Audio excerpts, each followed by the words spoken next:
questions or anything, please use the live chat box. Actually put together a couple of years ago. It was in the pre-COVID world, and it soon became very relevant in the COVID world as well. And it was about the whole pursuit of modern success, the whole notion of having that productive, efficient life, and just pursuing our dreams. Whether it's a dream or it's a nightmare, that's for us to kind of figure out.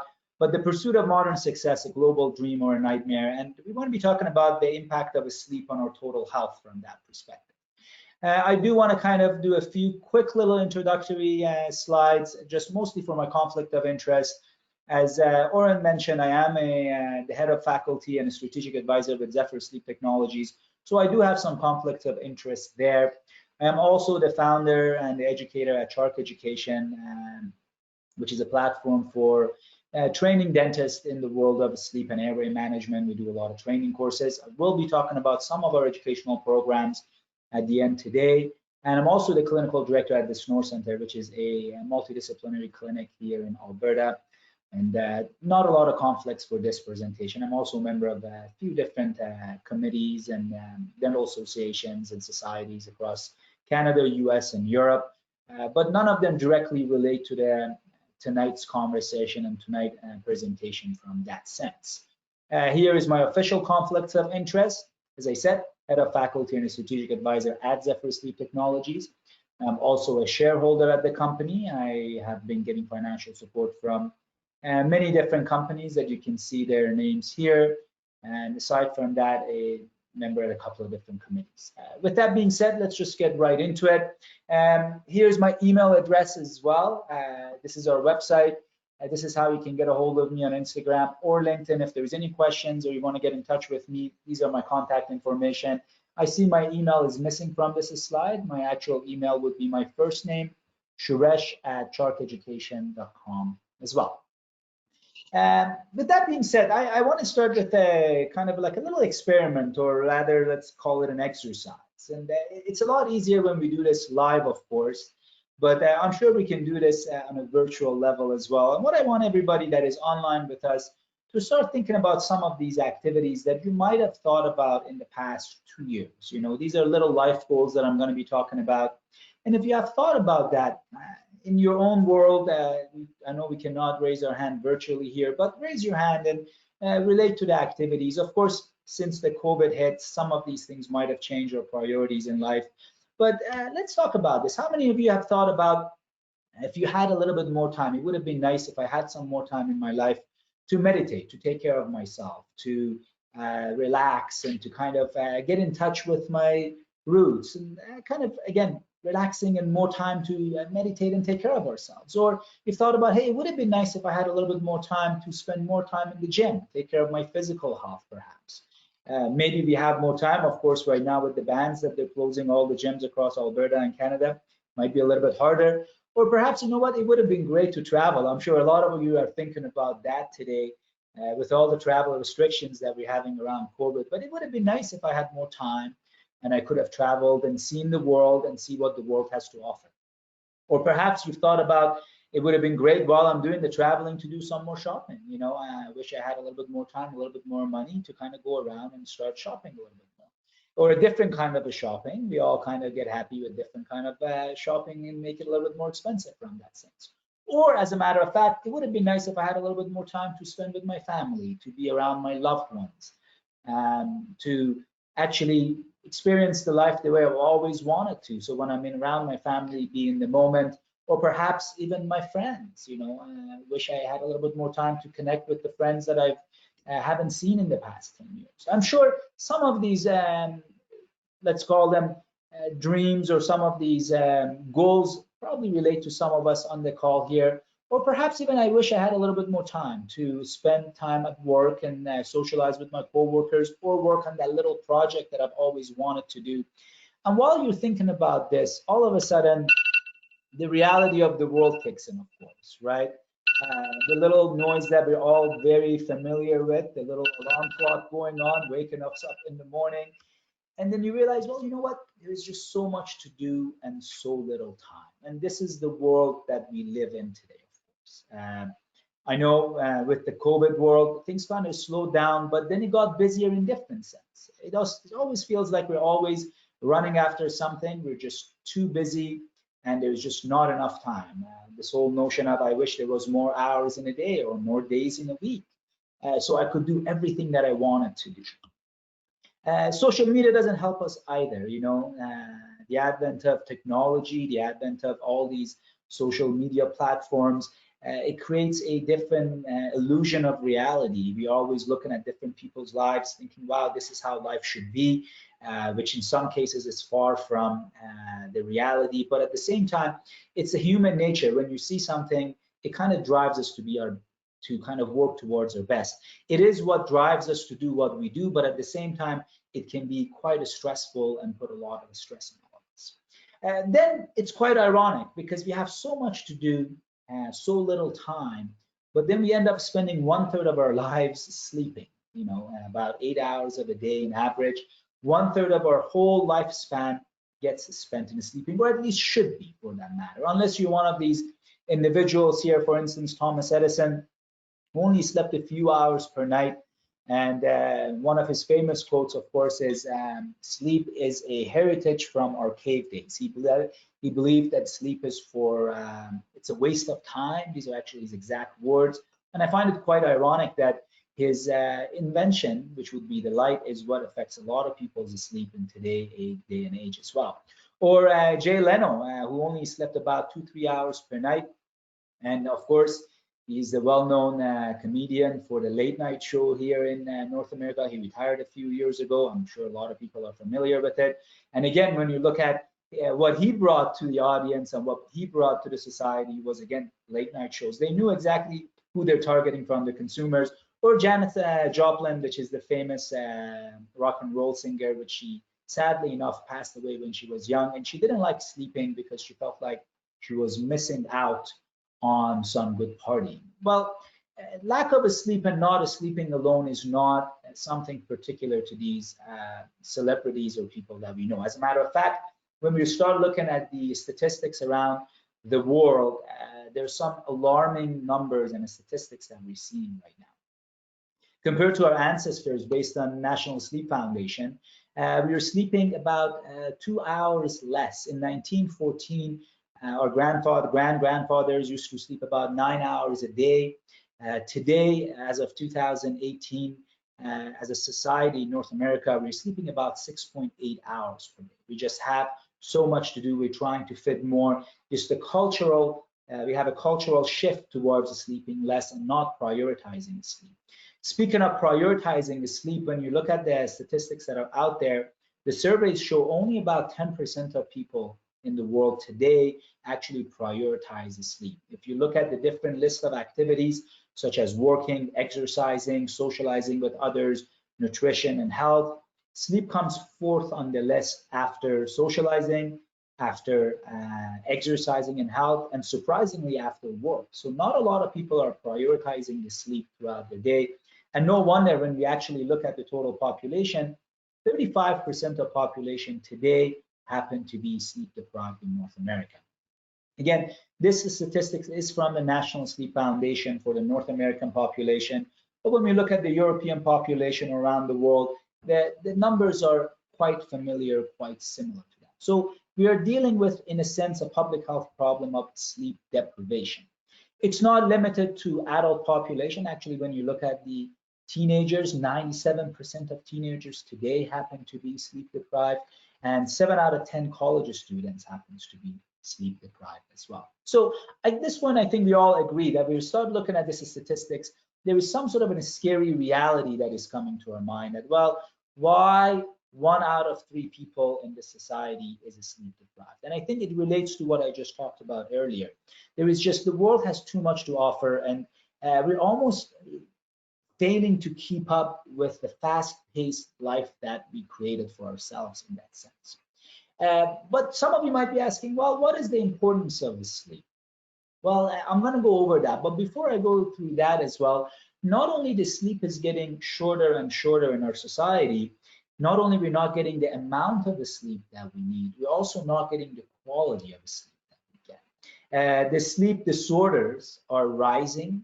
There's over 80 different sleep disorders. I don't know the exact number at this point, probably 83 or 84, if not more. Every year there's new disorders that are getting added to the classifications. But not only we're getting a smaller amount of sleep, we're actually not getting the quality of the sleep that we need either. So once we're spending that 6 or 7 hours while we're in bed, we need to get that quality sleep. And due to sleep disorders such as sleep apnea, of course, that sleep is getting interrupted and we're not getting that quality sleep.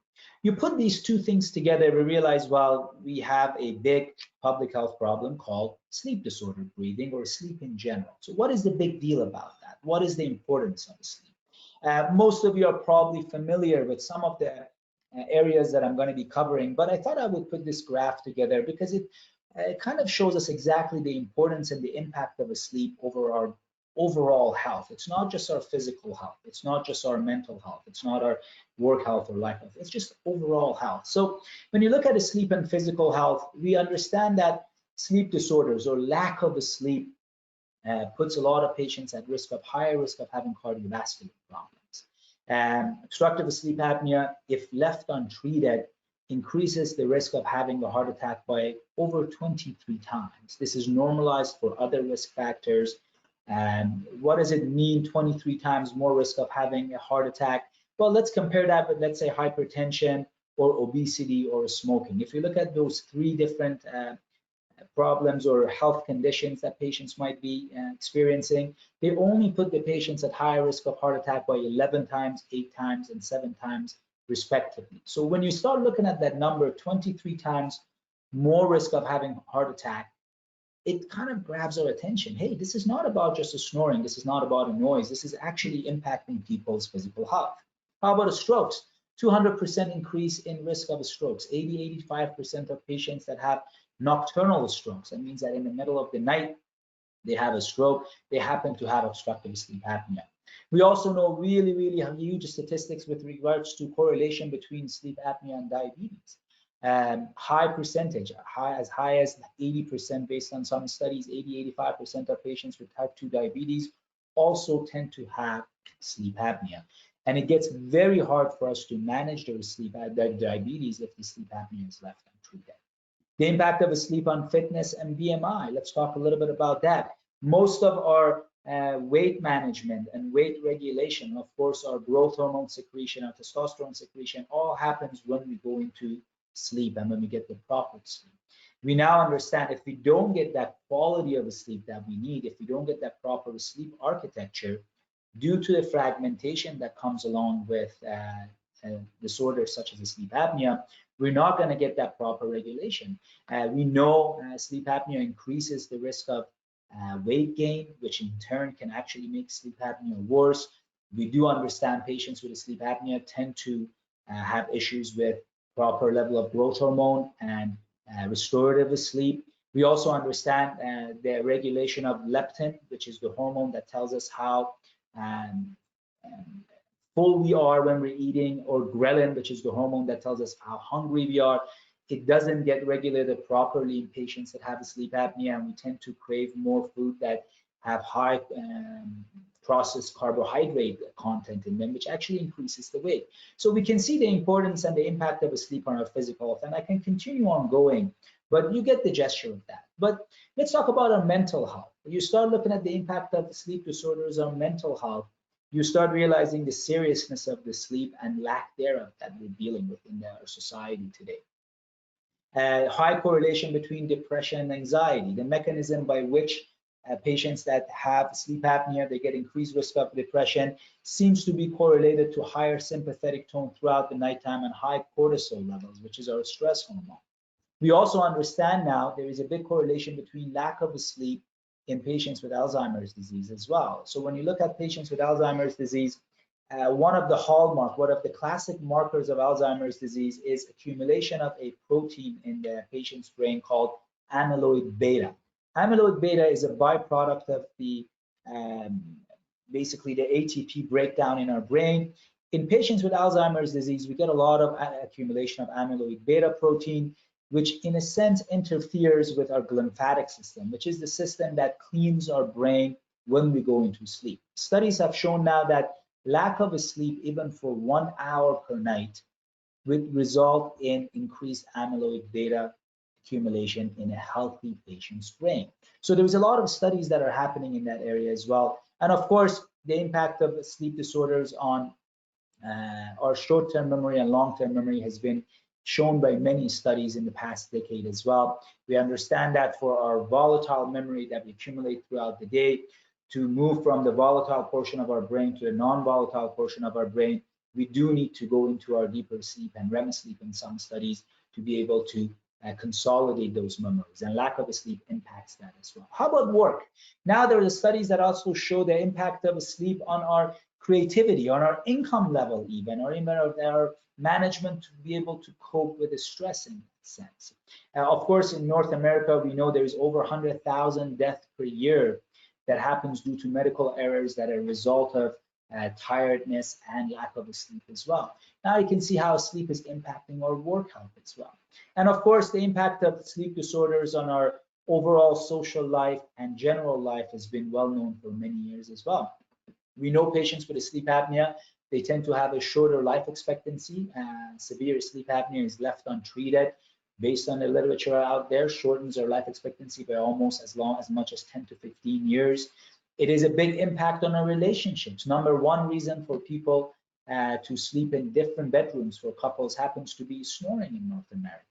We know how it gets impacted, and of course on our sexual health and our social life. People that are lacking the sleep, they tend to be tired, they don't have that energy to hang out with their friends and family members.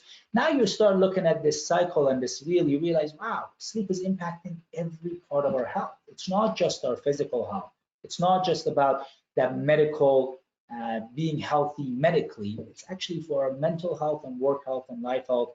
We do need that proper sleep, and we do need that. Not only we don't need that quantity of sleep, we also need the quality of sleep as well. When I was putting this presentation together, as I said, about 2 years ago, then I realized all of a sudden that we can simply replace the word sleep here by total health. What is total health? Some of you might be wondering, okay, what is the definition of total health? Actually, if you look at the World Health Organization, there is an actual definition, there's an actual index for total health. Total health is defined as a state of complete physical, mental, and social well-being, and not just a merely absence of disease. And we live in a society that people are not just looking for medical health. People want to do things that makes them feel better. They're looking for wellness or total health. And now all of a sudden you can realize how sleep is impacting every pillar of total health. If you look at the total health index, if you look it up on Google or any other actual research platform, you'll realize there's 4 different pillars, and those happens to be physical health, mental health, work health, and personal life. And you can see how sleep is impacting every part of our total health. And with that being said, it's very important now that we're treating our patients to keep that in mind. This is not about simply just getting rid of a snoring. This is not simply about just getting rid of their sleep apnea and making them live longer. It is really about giving them a better life. It is really about truly changing their life, not only saving their life, not only adding many years to their lives, but also changing the way they're gonna live in the next 10, 15, 20, whatever many years of their life they have left. And that's very important to keep in mind when we start treatment planning. That's very important to keep in mind when we want to implement programs like that. It's that why of incorporating sleep into a practice. There's so many other procedures as dentists that we might be doing, but sleep is something that we can have a meaningful, lifelong impact on our patient's life. And that's what I'm hoping to get across in this presentation to many of you. But some of you might be wondering, well, what does this have to do with dentistry? Well, we have our medical colleagues and they're doing this. Well, the face of dentistry is changing as well. First of all, sleep apnea is a very, very big problem. There's over 1 billion people around the world today that happens to have sleep disorder breathing. There's a way higher number if you actually look at the snoring alone. It goes as high as 3 billion people in the world that have a snoring. And to make things scarier, 80% of these people today happen to be undiagnosed. They're walking amongst us, they are in dental clinics, and they just don't know. They just don't know they have sleep apnea. Why? because half of the patients with sleep apnea have no symptoms. It's a disease that is happening while they're sleeping, and they don't know. They don't see the signs and symptoms. They don't feel it. Half of them have no signs or symptoms. And it is up to us as healthcare professionals to start looking at it and figuring out, well, here's a few red flags that I'm seeing in your medical history, which might be suggesting possibility of having a sleep apnea. And not only that, the rest of the world, actually, it's a sleep disease. It's a younger disease when you actually look at it, and we're actually just starting to learn a lot more and more about it. But the face of dentistry is also changing as well. It's very important. Not only we are part of the healthcare, we have to start looking at it a little bit more seriously. We came from the medicine and we are part of their medical care, and we have to stop just looking at self as a simple little lonely island in medicine. We are interconnected with them. But not only that, patients are looking for, again, total health wellness. They're not looking to just come in only to get their fillings fixed anymore. They're not just there to get a beautiful smile only. They're just trying to understand what kind of therapy is it out there, what kind of job we can do for them as dentists that is going to improve their wellness and their total health and the quality of their life. With the advent of course, technology, they now understand that. They know what their options are out there. The consumer behavior, as I said, is changing. It's not that time that we can choose who our patients are. The patients are choosing who we are. And if we're not offering the services that they're looking for, it's going to be very hard for us to survive in this very, very competitive market of dentistry, as a lot of you might be familiar with. So overall, dentistry is moving from that mechanical aspect of it to more biology, to more wellness, to see how we can actually help our patients live a better, healthier, and longer lives, and how to impact their social well-being. We're seeing that increasing demand for cosmetic dentistry and smile designs, and the reason for that is because we're impacting their confidence. We're impacting what their day-to-day lives is going to be for the next 3 decades. And sleep is something that can really put in all these little pieces together. But the impact of sleep on dentistry does not end there. When you start looking at the impact of sleep on dentistry, we've learned a lot over the past decade, right? We've known about the impact of sleep, the correlation between sleep, for lack of a better term, and bruxism.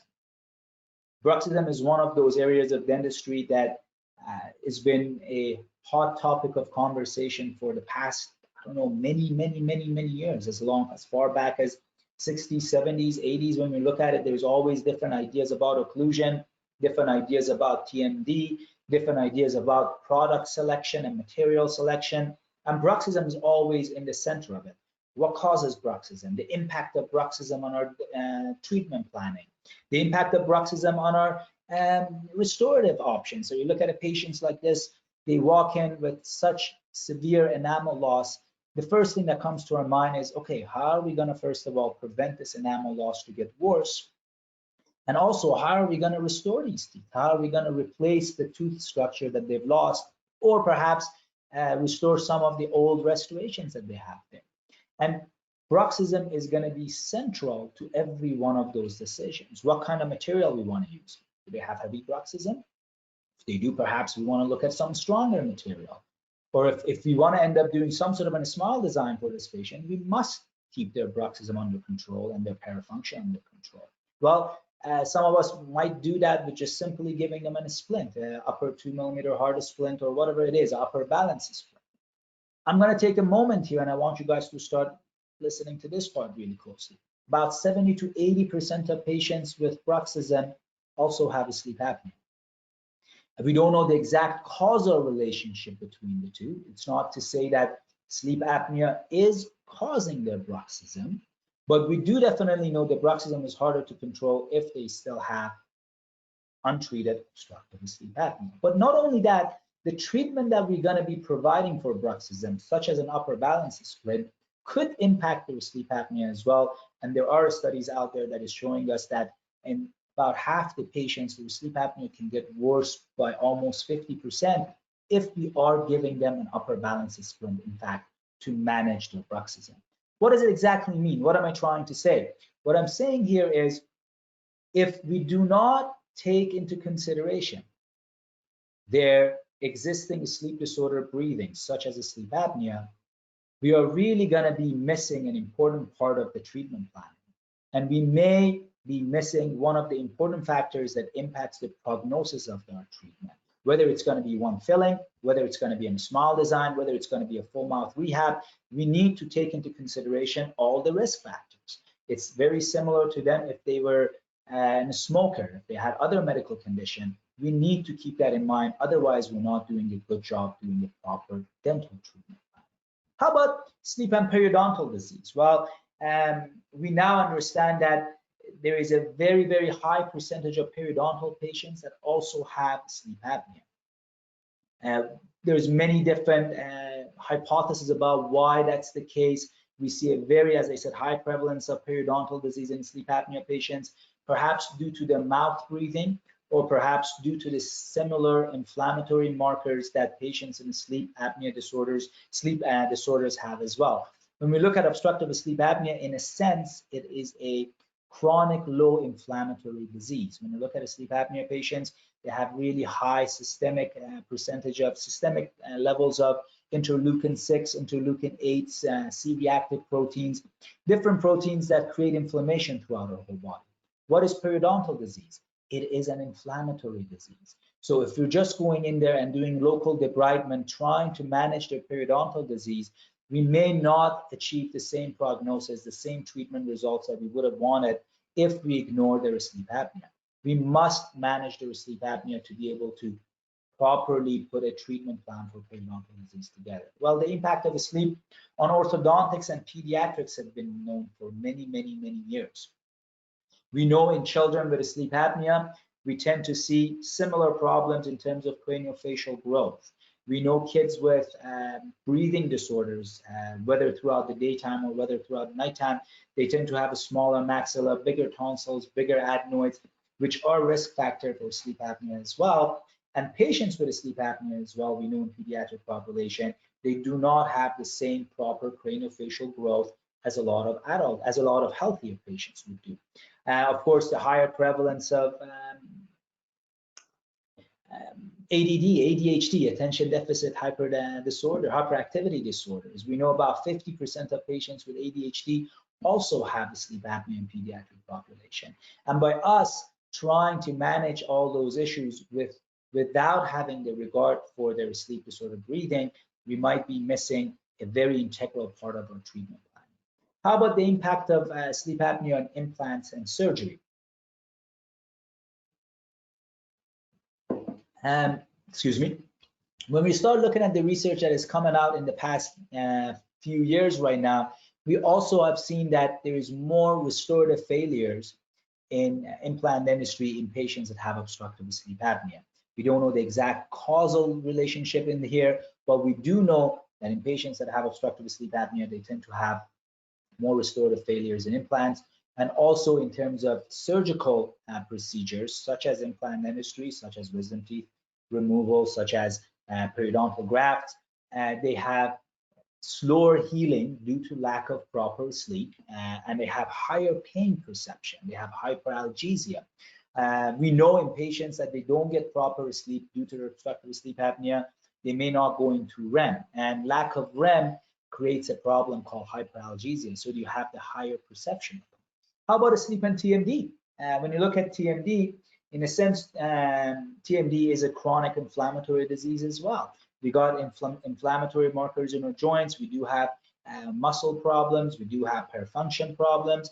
And the same way, if you have a sleep apnea, you're at higher risk of having these problems. And if you're trying to manage their TMD without managing their sleep apnea, you're going to be missing the boat in here. So what am I trying to get at here? You know, I can go on and on and on and on. When you start realizing, you look at this wheel, you realize we might have been missing a lot of things in the past 2 decades of our careers. When you go look back at some of the bigger cases that you've done, that you thought, you know, the case has an excellent prognosis and the treatment plan failed, we might have missed that sleep and airway management portion of the actual treatment plan.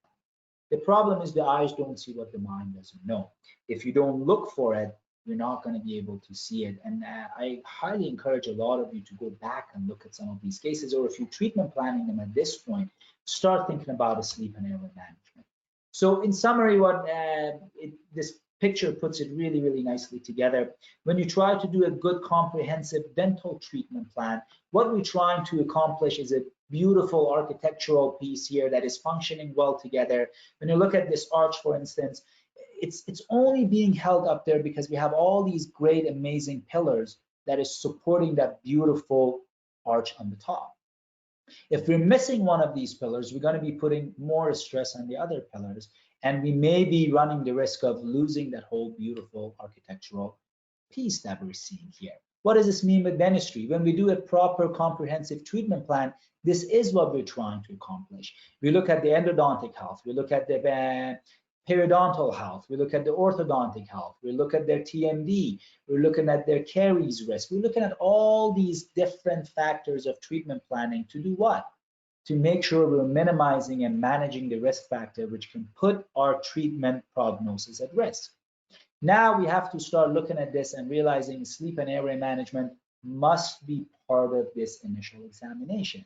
Because if we miss that sleep and airway assessment, we are missing a very important pillar that is not only important in actually creating that balance for the patient's health, but also impacts every other pillar as well. If you're missing that sleep and airway assessment, you might be missing their periodontal health, you might be missing their orthodontic health. So going forward, I would highly encourage everybody to keep that in mind and really include a sleep and airway assessment as part of our general comprehensive dental treatment plan. Some of you might be wondering, well, oral appliance therapy, yeah, we can do so much good for our patients and we can impact their overall health and we can help them by getting a better life, but why is it so underutilized, right? You know, there is such a big public health problem out there. As dentists, we do have a solution to it, which could work in about 60 to 70% of patients. It is preferred by a lot of patients. Why is it only accounting for only about 5% of patients? Well, let's take a look at this. Oral appliance therapy, when we look at it historically, it's not without its own challenges either. The conventional way of doing oral appliance therapy, we didn't know who it worked for, inconsistent efficacy. We didn't know where to set the manual. It would take longer for us to get our patients to that proper treatment spot. It has side effects, it still does. Dealing with conventional models and conventional manufacturing created issues such as side effects, creating issues of turnaround time. So it wasn't without its own challenges. Simply put, it wasn't simple enough. And I really believe not only the oral appliance therapy was a little bit more complicated, not enough dentists are doing it in their practice today. The question is, why aren't they doing it? I've been lucky enough to go around the world and lecture and talk to a lot of our colleagues. And it comes back to the simplicity. A lot of times what I hear is, it's just not simple enough. We're trying to make it predictable in our clinic, but it just hasn't happened. I've taken courses, I've done many different things. It's just not as predictable and as simple as what I would like it to be. Therefore, I rather just refer them out. And this is a problem because the less dentists that are getting involved, there is less assessment, there is less screening, which means that what? A lot of patients are still walking around without being identified. So simply put, as our friend Einstein would say, if you can't explain it simply, you don't understand it well enough. And that has changed over the last few years, and we understand sleep apnea better and we understand oral appliance therapy better, so we can do it a lot more predictably. Another reason that might be a problem, a challenge, let's put it, in our oral appliance therapy in the dental industry right now is the complexity of the disease. We have been shown and told that sleep apnea happens because the tongue just falls back and blocks our upper pharyngeal airway, which in effect is true, but it's an oversimplification of a very, very complex disease. It's not just an anatomical problem. There's many, many other factors, such as our arousal index, such as our loop gain, such as our pharyngeal dilator muscle response, such as the pattern of the collapse. We look at this graph and we think every collapse is an anterior-posterior collapse. Well, the studies are showing that there is so many different patterns on collapse and different levels of collapse. The collapse could be behind the soft palate, could be behind our it could be behind our tongue, could be behind our epiglottis. And every one of these different collapse sites and patterns in terms of whether it's lateral or concentric means a different things in terms of prognosis of outcome. So overall, it is a very, very complex disease. which cannot be looked at as in a very simple manner. This becomes even a bigger problem when you look at the magnitude of the problem. When you look at this as a whole size of oral appliance sleep apnea actually in the world right now, if the trees here are representative of the number of people that have a sleep apnea today in the world, the little orange square or red square that we see is the number of the patients that have been diagnosed as of today.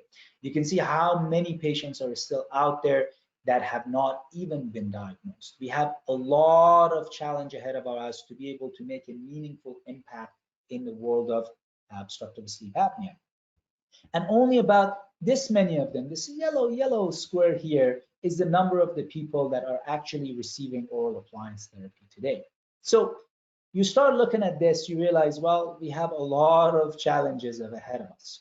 The challenges that we think today are relevant, as a matter of fact, may not be as relevant as what we think if we're trying to grow that market. If we're trying to grow the number of the people that are benefiting from oral appliance therapy, we're going to have a lot of different challenges that are different from what we see today. Today, when we look at our oral appliance therapy market in the world, some of us might be wondering, well, this is just the jungle, everything is on fire, I'm not getting paid by the insurance, the challenges that we have. And some of us might be wondering, well, you know what, it's very easy. It's like a park, a walk in the park, and everything is going great. But the reality is every one of us, I feel like we're missing the forest for the trees. We're not looking at this big opportunity and the big challenge that we have ahead of us, especially if we're trying to grow that market. We need to look at that. We need to be more accurate. We need to be more efficient. The only way for us to grow, the only way for us to go from 5% of the market to 50% of the market and help 50% of patients that have sleep apnea with oral appliance therapy is to have better way of selecting patients. We've got to have personalized medicine, putting the right treatment in the hands of the right patient.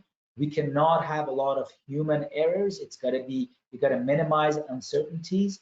We got to be more efficient. We got to increase the speed of delivery of therapy. We got to increase quality of care, and we got to lower the cost. If you want to help half of the 1 billion people out there, if we really going to make an impact on this public health problem, the care must be accessible to people. And for that, we need to be lowering costs if we want to do that. And that is exactly what technology allows us to do. Most of you have seen me talk about technology in the world of dental sleep medicine, but that is exactly why we're incorporating technology. It's not just to do the same thing that we do today in a faster way, but it's actually to be prepared to grow from that 5% of the market or 10% of the market, depending on where we are, to 60% of the market. If you're going to see 10 times more patients compared to what we see today, we need to be a lot more accurate. We need to minimize our chair time. We cannot be treating patients that are not going to respond to therapy. We cannot take 4 or 5 appointments to titrate them. These are, of course, in my opinion, but if you actually look at the number of the patients, you start realizing that is the only way. And we need a lot more dentists to be involved in it, because there's no way with the number of dentists that we have today involved in dental sleep medicine will be able to keep up with that. Of course, one of the technologies that we talk about here, for instance, would be Matrix Plus, which allows us to find the responders, knowing exactly who are the people. So out of the 100 people that we're diagnosing now, 60 to 70 of them, we know they're going to be responding to oral appliance therapy, and we know exactly at what position.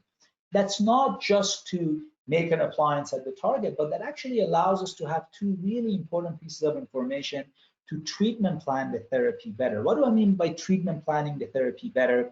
We start looking at anything else that we do in dentistry, orthodontic treatment, prosthodontic treatment, we do a smile design. What do? We take our time, we go ahead, we do diagnostic records, we define what our treatment goals are, we define our destination, we figure out, okay, we want to do 10 veneers, we want it to look like that, we design it, we use amazing apps such as digital smile design app, DSD apps, we figure out exactly what it looks like, we show the final outcome to our patients, and then we figure out how we're going to go from point A, which is today, to that point B, which is our final outcome. We want to do prosthodontic treatments, we'll do the same. We want to do orthodontic treatments, we do the same. We do diagnostic records, we do treatment planning, we take into consideration treatment objectives, and then we figure out, okay, what are the different ways of getting there? We don't just start putting braces on and hoping that things will go in the way that we want it to go. We don't start cutting the teeth and then sending everything to the lab. At least we shouldn't. And then be like, hey, can you make a bunch of veneers and hope that our patients like it? We do treatment planning. Let's make it even simpler. Even when we do a simple crown, when we do a simple root canal, what do? We take x-rays, we take radiographs, we do our clinical exam, we put all that information together, and then we come up with a treatment plan. We come up with a diagnosis, first of all. Then we ask our patients what are their treatment objectives, and we give them multiple different options. We need to be doing the same thing in dental sleep medicine, in my opinion, and keeping in mind that it is a very, very, very complex disease, and the only way to do that is by utilization of technology. And when you start actually understanding the complexity of obstructive sleep apnea, you understand it's not as simple as pulling the mandible forward. Now you can make that even more complex by incorporating their overall dental health, their TMD issues. It can get very overwhelming and very confusing for a lot of dentists. And technology can help us actually simplify that.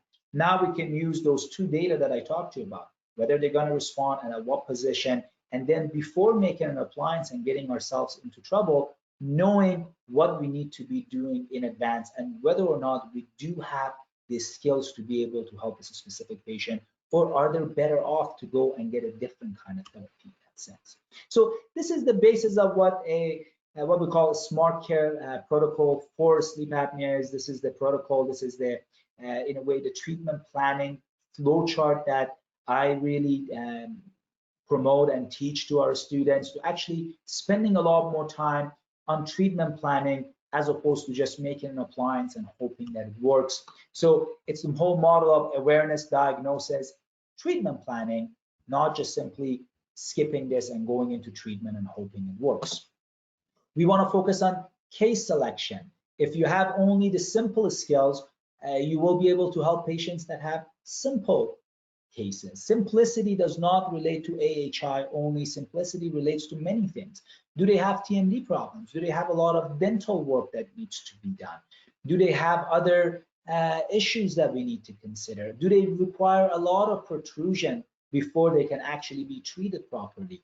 I think as dentists, as therapy providers, this is where we need to focus at a little bit more. We need to actually start classifying our cases. We need to look at which ones are the simple cases, which ones are the little bit more complex intermediate cases, and which ones are very, very complex cases. And again, that is what we really focus on when we talk about smart care protocol. And the other part of it is talking about the patient choice. We need to start giving our patients a choice, whether they want to go CPAP or they want to go towards oral appliance therapy. We need to offer them both, and we need to do our job as a dentist and take into consideration all their relevant clinical data and what is our long-term goals, instead of just giving them acrylic. Our patients do not have acrylic deficiency disease.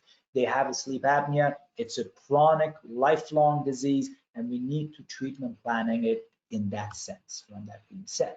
So that all being said, I want to go back to where we started from. To me, at least, the key to achieving everything that we want in our lives, it's not by reducing our sleep. It is by actually taking care of ourselves. If we sleep properly, if we're sleeping healthy, we get that quality and the quantity of sleep that we need, we will be more productive.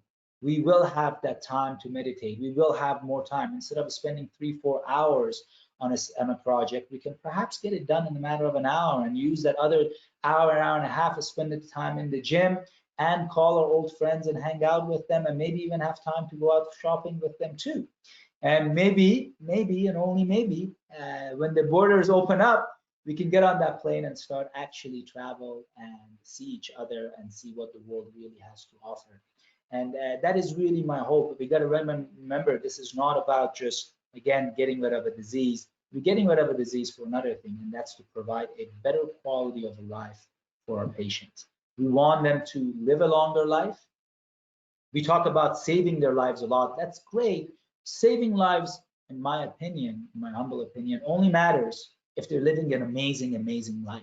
And we want to make sure that 10 years, the 15 years extra that they're living, they're also going to be experiencing in the best way that they possibly could. And the best way, it's different for everybody. For some people, it might be just sitting at home with their loved ones. For others, might be going around the world. Whatever it is, we can help them. And make sure while you're in this journey, actually, we can actually take care of ourselves as well. I want to finish with a great quote from a French philosopher, Voltaire, of course. He said, with great power comes great responsibility. I always find it very humbling that what we can do for our patients with our treatments, regardless of sleep. When I learned about the impact of a smile design, when I learned about the impact of removing their pain with TMD and pain management treatments, it was very eye-opening for me when I came out of school. And I felt really great. It's a great power. There's not that many professions out there that can simply say, I can change the quality of your life and get rid of the pain that you might have been suffering. The sleep is another part of it. There's not that many professions out there. There's not that many treatments out there. There's not that many professionals out there that can simply say, I can go ahead and save your life and add another 10 to 15 years to your life. And not only that, make you live a better, healthier, and happier life. But with that comes a great responsibility, because they're putting their trust in us. We have to make sure we truly give them the best care that is available out there. And it needs to be evidence-based. It needs to be based on data. And we really have to keep in mind the same way that we are adding to their lives, we could be not doing that if we're not providing an efficacious treatment for these patients. So go out there, start helping patients as much as you can. And hopefully in this journey, if we can be part of your journey, we'd love to help you with that, of course. I do have a few slides on the education side of things as well. Oren, you can come back online slowly if you want. We do offer online education at this point as well. Most of you should be familiar with that. If you do want to learn more, go on Chark Education. You can simply just scan the QR code. If you take your phone against that QR code, it will provide you, take you straight to the site. For the Zephyr customers and the people that are online with us, we do have a ZST40 discount code, which gives you 40% discount on all courses. These are live courses that we do on a weekly basis with on-demand component as well. And we do have an on-demand only version of it, which you can watch it whenever you want, and whichever you find it more suitable for your journey, make sure you take advantage of that.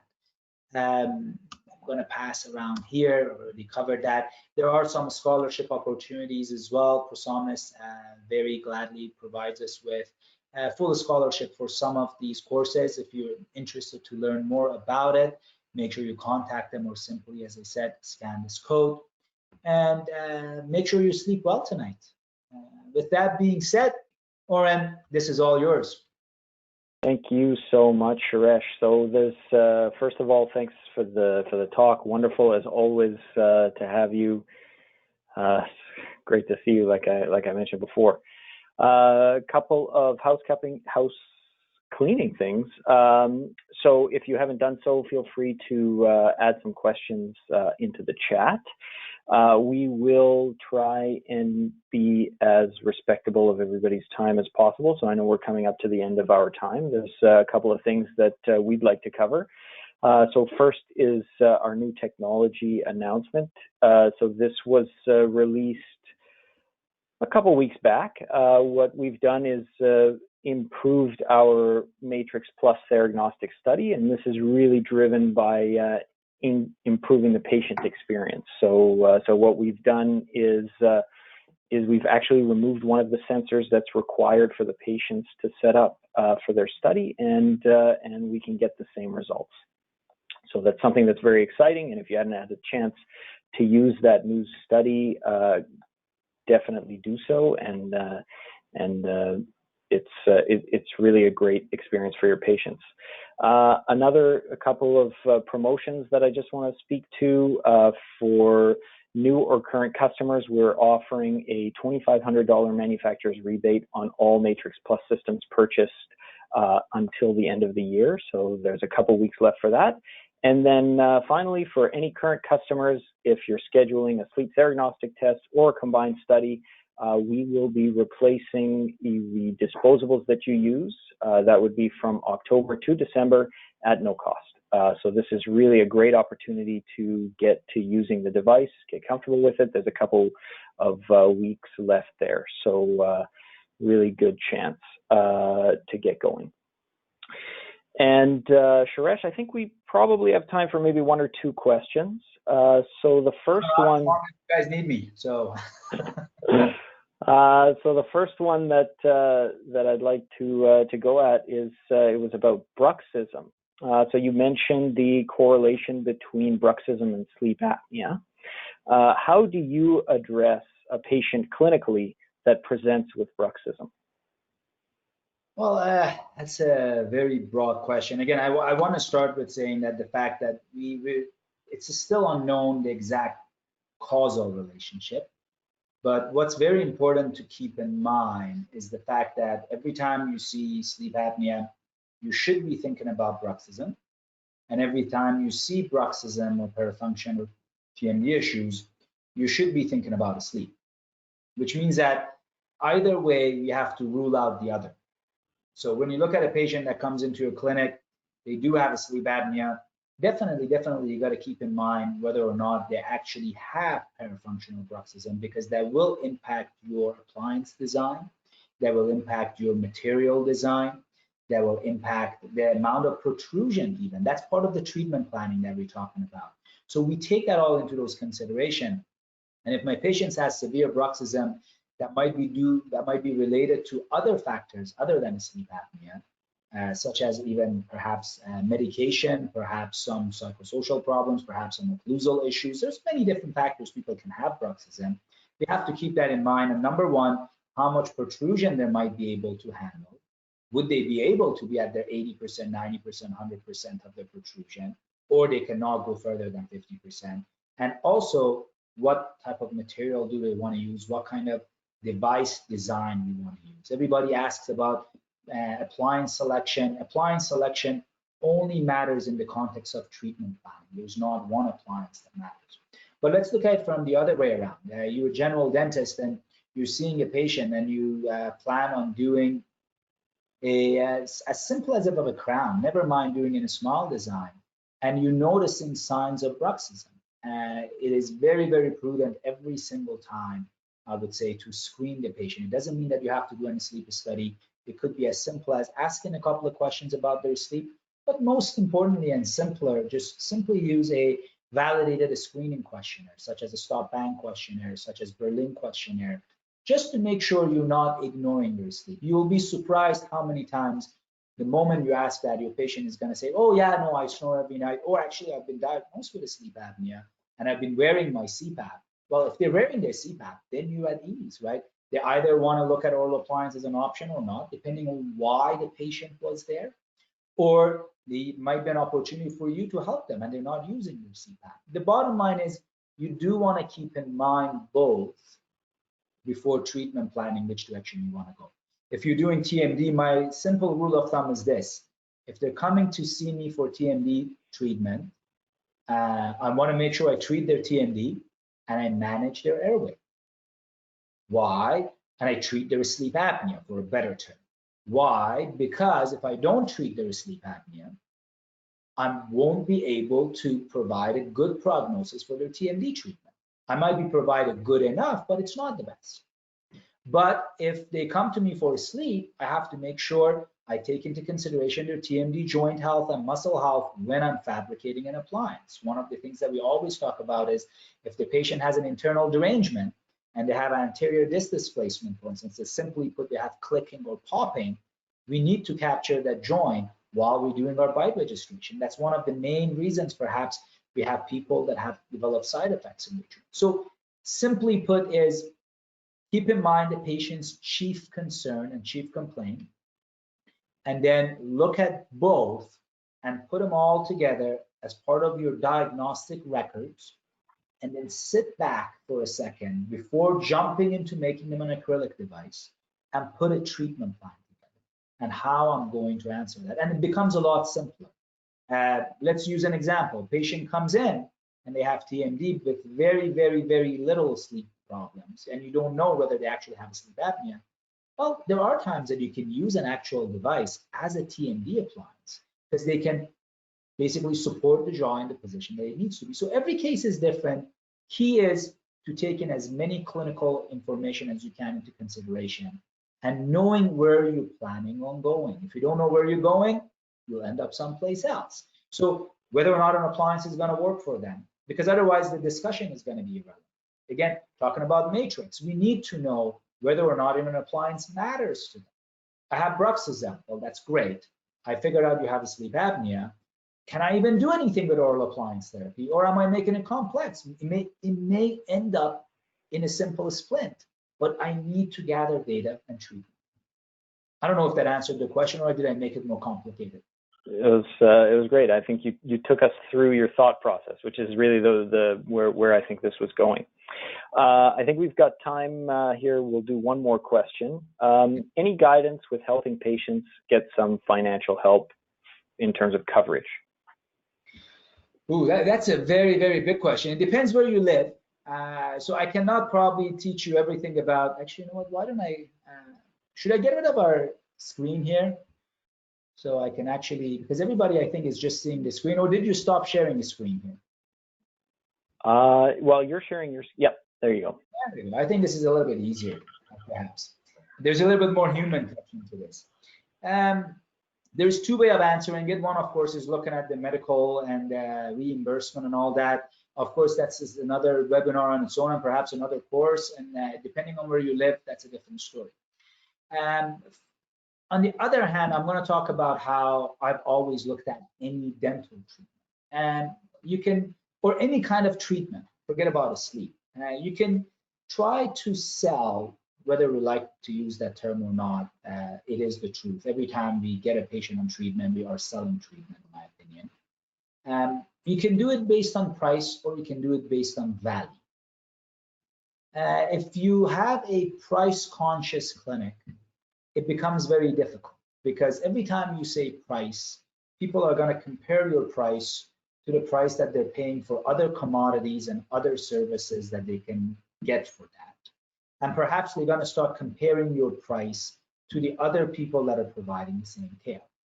But when you move away from price and you move towards value, it becomes a different story. People are looking, you got to create value for the treatment that you're going to be providing for the patients. And when you start providing that value for them, you create that value for them, it becomes a lot easier to actually convince patients to go ahead with the treatment that is actually good for them. It is very easy to create value for treatment of obstructive sleep apnea oral appliance therapy. I know this might sound cliche, a lot of people have heard that. What is the value of waking up refreshed for the rest of your life? What is the value of being able to move back into the bedroom with your loved ones, with your partners in the same bed and not having to sleep on the couch anymore? What is the value of you actually having another 2 hours at the end of the day and do things that you love to do? Or perhaps what is the value of you being able to live long enough to be able to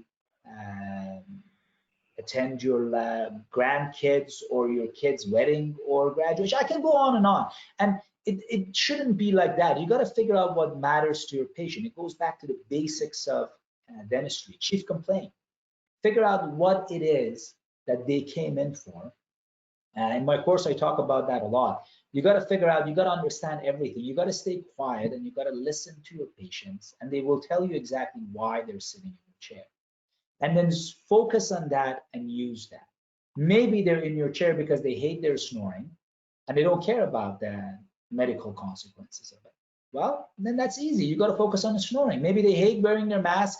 Maybe they're on a dating scene and they don't like it when they come home with somebody and they got to put the mask on.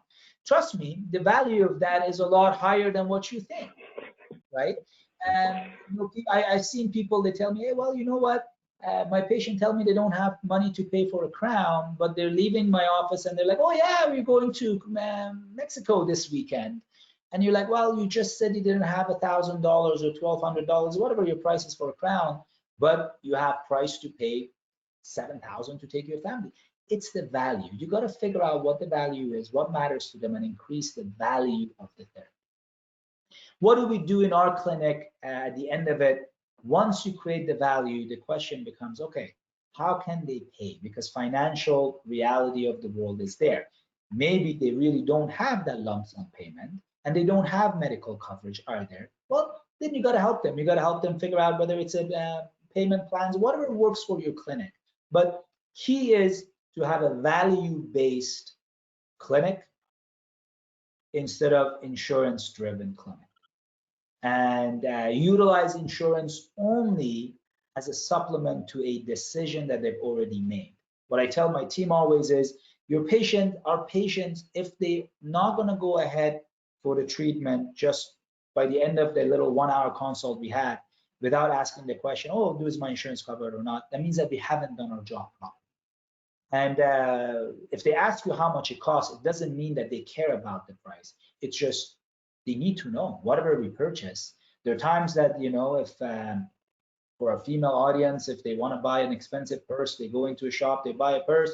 They know they're paying too much for this purse, but they still ask how much it is. And to be fair, they know exactly what it's going to be costing them as well. Or for another person that goes into a car dealership and wants to buy a very expensive car, we still ask how much it costs. It doesn't mean that we're price conscious. So focus on the value, make it easy for them to be able to make the payments if needs be. To me, $3,000, $4,000, the range is between that $3,000 to $5,000 is very, very, very inexpensive in that sense, if we've done enough job and created the value for it. Wonderful. Excellent. Well, we've hit our time. Shouresh, thank you so much for your inspiring discussion, for answering our questions. This has been really fantastic. Thank you. And I'd like to also thank everybody for joining us. Have a wonderful rest of the year, and happy holidays to all. Thank you, Oren, and thank you all for attending. Always a pleasure. And again, happy holidays and happy Hanukkah, everyone. Take care.